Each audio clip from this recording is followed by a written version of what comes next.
Assalamualaikum warahmatullahi wabarakatuh. Sebelumnya perkenalkan, nama saya Finggita Widianti Putri, NIM 122170052 dari kelas Sistem Rantai Pasok A.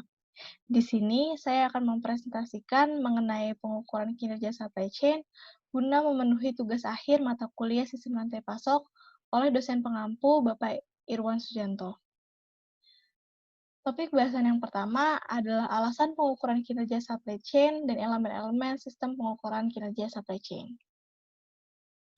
Sistem pengukuran kinerja merupakan suatu mekanisme yang memperbaiki kemungkinan bahwa organisasi tersebut akan mengimplementasikan strateginya dengan berhasil. Dalam SCM, sistem pengukuran kinerja diperlukan untuk melakukan monitoring dan pengendalian, mengkomunikasikan tujuan organisasi ke fungsi-fungsi pada rantai pasokan, mengetahui di mana posisi relatif terhadap pesaing maupun terhadap tujuan yang hendak dicapai, dan menentukan arah perbaikan untuk menciptakan keunggulan dalam bersaing. Untuk menciptakan suatu pengukuran kinerja SCM, beberapa hal yang diperlukan antara lain menentukan apa yang akan diukur dan dimonitor untuk menciptakan kesesuaian antara strategi SCM dengan metrik pengukuran, setiap berapa periode pengukuran dilakukan, seberapa penting ukuran yang satu relatif terhadap yang lain, dan siapa yang bertanggung jawab terhadap suatu ukuran tertentu. Yang kedua adalah struktur sistem pengukuran kinerja.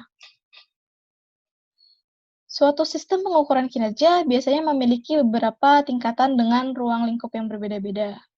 Menurut Melnick et al. Pada tahun 2004, suatu sistem pengukuran kinerja biasanya mengandung individual matrix atau metrik individu, matrix set atau set metrik, dan overall performance measurement system atau sistem pengukuran kinerja secara menyeluruh. Individual matrix berada pada tingkatan paling bawah dengan cakupan yang paling sempit.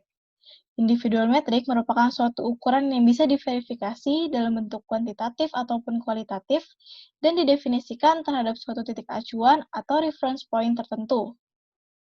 Hal yang harus dipenuhi agar suatu matriks bisa efektif yaitu harus diwujudkan dalam bentuk yang masuk akal dan dapat dimengerti dengan baik oleh mereka yang menggunakan, harus value-based, artinya suatu matriks harus dikaitkan dengan bagaimana organisasi menciptakan value ke pelanggan atau memenuhi kepentingan stakeholder yang lain.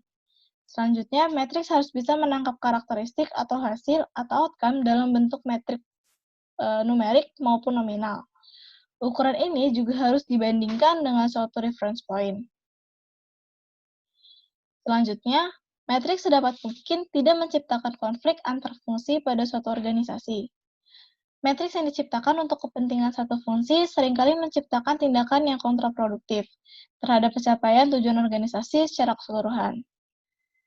Selanjutnya, matriks harus bisa melakukan distilasi terhadap data yang banyak tanpa kehilangan informasi yang terkandung di dalamnya. Menurut Melnick et al. Pada tahun 2004, metrik bisa diklasifikasikan berdasarkan dua, yaitu fokus dan waktu atau tense. Matriks fokus bisa berfokus pada kinerja finansial maupun operasional. Metrik operasional mengukur kinerja dalam satuan waktu, output, dan sebagainya. Dari segi waktu atau tense, matriks bisa digunakan untuk mengukur kinerja masa lalu yang sudah terjadi atau outcome, atau memprediksi kinerja masa mendatang atau predictive matrix. Terdapat dua atribut pada tipologi metrik, yaitu metrik fokus dan metrik tense yang dapat dilihat pada gambar. Pada tabel outcome, ketika berfokus pada finansial, maka akan memikirkan ROE atau return of asset, di mana ROE adalah berapa tahun aset atau modal yang digunakan untuk membangun perusahaan agar kembali seutuhnya. Kemudian, ketika fokus pada operasional, maka akan memikirkan lead time atau berapa lama waktu yang dibutuhkan untuk mengubah bahan baku menjadi barang atau produk jadi. Pada tabel prediktif, ketika berfokus pada finansial, dapat mengetahui biaya lembur per jam orang yang dimaksudkan untuk memprediksi kekurangan anggaran. Ketika berfokus pada operasional, maka akan mengetahui jumlah subproses dan setup. Selanjutnya, metrik set merupakan kumpulan dari beberapa metrik. Kumpulan ini diperlukan untuk memberikan informasi kinerja suatu subsistem. Sebagai contoh, kinerja persediaan tidak cukup hanya diukur dengan satu metrik. Individual matriks untuk persediaan bisa berupa ongkos simpan, tingkat perputaran persediaan, akurasi catatan, persediaan, dan sebagainya. Semua metrik individual tersebut bisa dikatakan metrik set untuk persediaan dan secara bersama-sama mengukur kinerja perusahaan.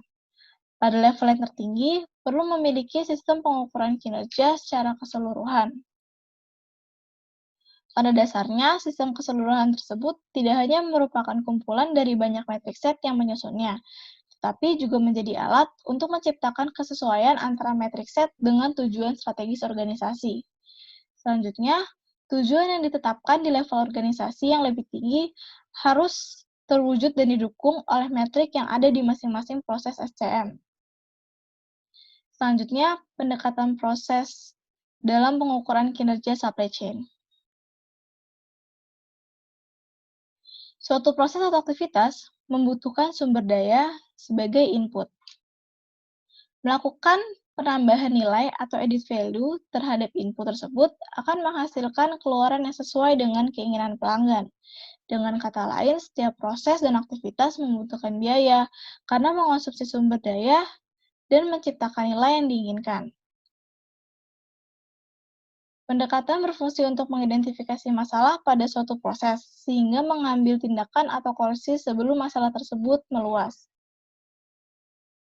Contoh pendekatan proses dalam dunia manufaktur adalah statistical process control atau kontrol proses statistik, yaitu metode kontrol kualitas dengan metode statistik untuk memantau dan mengontrol suatu proses dengan mengamati kinerja proses dari waktu ke waktu untuk mencegah apabila terdapat tanda-tanda proses di luar batas kendali. Untuk merancang sistem pengukuran kinerja, Chen and Lee pada tahun 2003 menyarankan 7 langkah perancangan sistem pengukuran kinerja berdasarkan proses. Yang pertama adalah mengidentifikasi dan menghubungkan semua proses yang terlibat, baik yang terjadi di dalam maupun di luar organisasi, seperti proses pengadaan dan transportasi, serta pemenuhan pemesanan dari pelanggan. Yang kedua, mendefinisikan dan membatasi proses inti. Definisi dan batasan ini diperlukan karena tidak semua proses yang ada pada SCM membutuhkan perhatian yang sama dari manajemen. Yang ketiga, menentukan misi, tanggung jawab, dan fungsi dari proses inti. Misi, tanggung jawab, dan fungsi dari tiap proses harus jelas. Kemudian, menguraikan dan mengidentifikasi subproses. Setiap proses inti biasanya merupakan agregasi dari sejumlah subproses.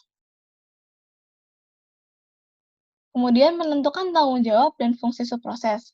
Sama halnya dengan proses-proses inti, tanggung jawab dan fungsi masing-masing subproses juga perlu terdefinisi dengan jelas. Selanjutnya, menguraikan lebih lanjut subproses menjadi aktivitas. Langkah ini tidak selalu dilakukan, namun biasanya bermanfaat karena subproses bisa jadi masih terlalu umum sehingga sulit untuk diukur. Kemudian, menghubungkan target antar hierarki mulai dari proses hingga aktivitas. Manajemen puncak biasanya memiliki target umum. Misalnya, dalam 3 tahun ke depan ingin mengurangi order fulfillment lead time menjadi 60% dari yang sekarang. Target ini harus bisa diterjemahkan menjadi yang lebih spesifik.